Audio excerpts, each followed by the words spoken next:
حضرت حمران سے روایت ہے کہ میں نے حضرت عثمان رضی اللہ عنہ کو دیکھا، انہوں نے وضو کیا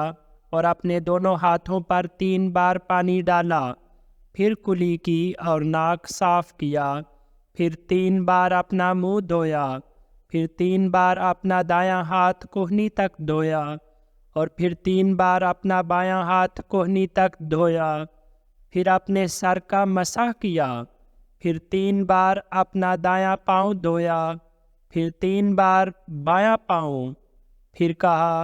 میں نے رسول اللہ صلی اللہ علیہ وسلم کو دیکھا کہ آپ صلی اللہ علیہ وسلم نے وضو کیا جس طرح میرا یہ وضو ہے، اور فرمایا کہ جس نے میرے اس وضو کی طرح وضو کر کے 2 رکعتیں پڑھی اور ان کے درمیان اپنے نفس سے کوئی بات نہ کی، تو جو کوتاہیاں اس سے ہو چکی ہیں ان کی ضرور مغفرت کی جائے گی۔